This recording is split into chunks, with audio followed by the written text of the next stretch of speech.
أعوذ بالله من الشيطان الرجيم. بسم الله الرحمن الرحيم. السلام عليكم ورحمة الله وبركاته.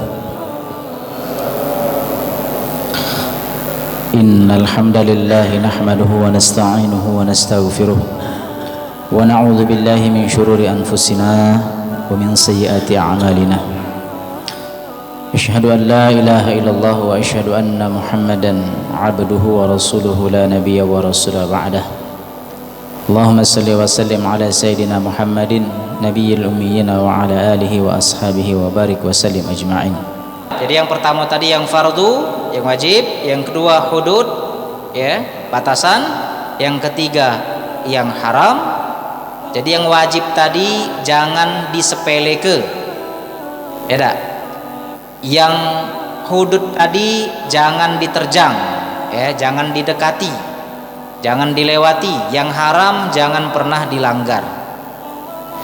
Yang keempat, Bapak Ibu, ini wasakata an asya'a. Ternyata Pak, di antara yang wajib, di antara yang haram, di antara yang hudud tadi, itu ada yang tidak Allah tentukan hukumnya. Ada yang itu tidak wajib, bukan haram, bukan hudud, ya, iyo maskut anhu, didiamkan Pak hukumnya, tidak kate statusnya hukum itu Pak, ya. Ada perkara-perkara yang bukan haram, bukan wajib, bukan perintah, ya, bukan larangan, bukan hudud, tetapi maskut anhu, yang didiamkan. Dan ini banyak Bapak Ibu. Artinya Allah tuh tidak pengen kita tuh ngabisi waktu membahas itu. Dan Allah tuh tidak pengen kita tuh menghabiskan aktivitas kita membahas itu. Makanya Al-Quran itu Bapak Ibu, dalam Al-Quran itu kan dijelaskan Pak, ada 25 nabi yang disebutkan dalam Al-Quran. Tapi dijelaskan tidak Pak biografi nabi-nabi tersebut? Misalnya Nabi Adam lahir tanggal berapa, hari apa, Nabi Idris, Nabi Ibrahim, dijelaskan tak? Tidak kan Pak? Kenapa? Artinya Allah tuh tidak terlalu mewajibkan kita untuk mengetahui detail seperti itu. Allah cuman menyuruh kita, mewajibkan kita menggali hikmah dari kisah-kisah tersebut, ya. Kalau kita cek dalam Al-Quran Bapak Ibu, mengapa yang terbanyak disebutkan dalam Quran itu kisahnya Nabi Musa alaihissalam? Banyaklah nama Nabi Musa Pak daripada nama Nabi Muhammad. Muhammad cuma disebutkan kalau tidak salah 4 kali dalam Al-Quran. Nabi Musa itu lebih dari 50 kali Pak, ya. Kenapa? Bahkan nama Nabi Musa itu nama Nabi yang paling banyak disebutkan dalam Al-Quran. Salah satu hikmahnya ternyata Allah tuh ingin menguatkan Rasulullah dengan kisahnya Musa itu Pak. Saat Rasulullah itu sudah down nian dengan dakwahnya yang tidak bertambah-tambah pengikutnya, semakin hari semakin dimusuhi. Ketika dakwah ke Taif itu dilempari sampai beliau luko-luko, nyender lah Pak, sampai beliau nanyo ngomong cak ini tebatin dalam batin Nabi, bener dah aku nih Nabi? Kalau aku nih Nabi ngapo aku nih dicak ini ke? Dia diusi, dibabit, pakai kotoran unta, pakai batu, dihina, diejek, diomongi apa? Penyihir, diomongi wong gilo. Sehingga Nabi sebagai manusia biasa saat itu merasa down, Pak. Maka Allah turunkan, ceritakan kisahnya Nabi Musa. Musa itu Muhammad, perjuangannya tidak lebih mudah dari kau. Nabi Musa itu masih kecil, lah dianyut ke di sungai, diembek oleh Fir'aun, oleh bini Fir'aun. Yang Fir'aun tuh kelak menjadi musuhnya. Jadi Fir'aun tuh Pak, bapak angkatnya Nabi Musa, yang merawat Nabi Musa, tapi kemudian menjadi musuh Nabi Musa. Kau udah seberapa? Maksud Allah tuh itu. Ya? Nabi Musa itu dari kecil beliau itu cadel Pak, mulutnya ngomong tuh tidak lancar. Makanya beliau menawarkan, minta kepada Allah Haruna akhi, supaya Nabi Harun menjadi pendampingnya.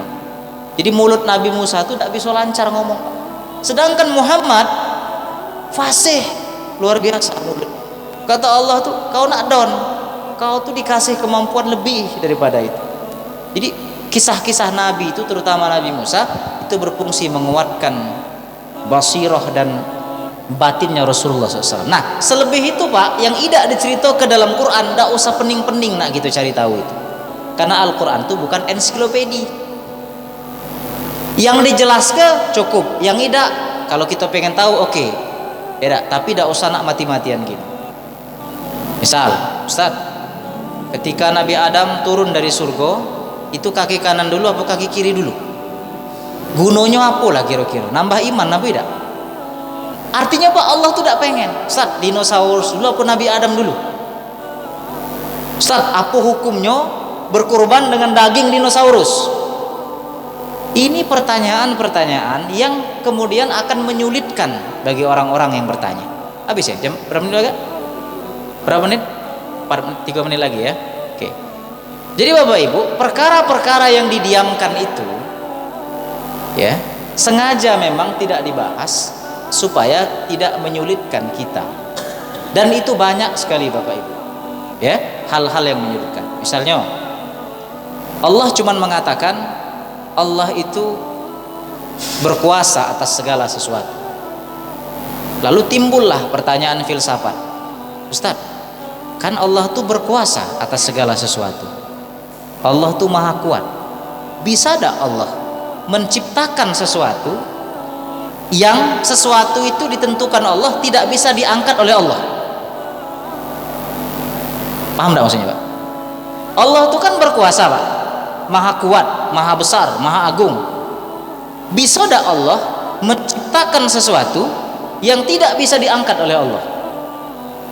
Ini wong ini cak kepintaran, cak nak berpikir ya, tapi kayak pening dewek balak dia.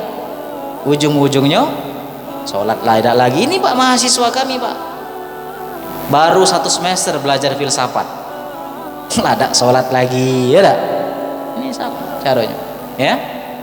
Nah, jadi Bapak Ibu sekalian, wasakata an asya'a, maksud Rasulullah itu adalah ada perkara-perkara yang maskutu anhu, yang didiamkan, yang artinya memang kita tidak diwajibkan untuk mengetahuinya. Kalaupun kita berusaha untuk mengetahuinya, itu berbahaya kalau kita bersungguh-sungguh, yang kemudian merepotkan kita, dan akibatnya kita ini pun meninggalkan yang wajib tadi, meninggalkan yang hudud tadi, meninggalkan yang disunah-sunahkan tadi. Ya, untuk apa Bapak Ibu? Kenapa Allah menetapkan juga sesuatu yang didiamkan, yang tidak dibahas? Ternyata kata Rasulullah, rahmatan lakum. Ini bentuk sayangnya Allah dengan kita Pak, supaya kita itu tidak berat gino dalam hidup ini ya. Nah, karena itu sebagai rahmat untuk kita, ada Ustaz Rahmat di sini ya, itulah dapat rahmat insyaallah. Ghairu nisyanin, Allah tuh menetapkan itu bukan berarti Allah tuh lupa. Ngapa Allah tidak menetapkan hukum ini, ngapa Allah tidak menentukan ini, bukan berarti Allah tuh lalai atau lupa. Mana Allah ini lupa menetapkan hukum makan dinosaurus, bukan ya. Maka perkara tersebut tuh bukan menunjukkan kelemahan Allah, supaya jadi rahmat untuk kita, supaya mudah gitu ini dalam menjalani hidup kita ini. Oleh karena itu Bapak Ibu, terkait dengan perkara-perkara yang didiamkan tadi, kata Nabi apa Pak, pesan Nabi, fala tabhatsu anha, jangan kamu disibukkan dengan perkara itu, jangan ribut, jangan sampai kamu bertengkar, malah begocol. Duluan dinosaurus apa Nabi Adam? Kelompok yang dinosaurus Nabi Adam bebalah. Ada. Nah, ini apa, ribut dengan perkara-perkara yang tidak penting. Padahal kata Nabi, fala tabhatsu anha, jangan ribut dan jangan sibuk terhadap perkara tersebut. Wallahu alam bissawab. Demikian Bapak Ibu sekalian, mudah-mudahan bisa kita pahami dan bisa kita aplikasikan dalam kehidupan kita. Wallahu a'lam bishawab. Assalamualaikum warahmatullahi wabarakatuh.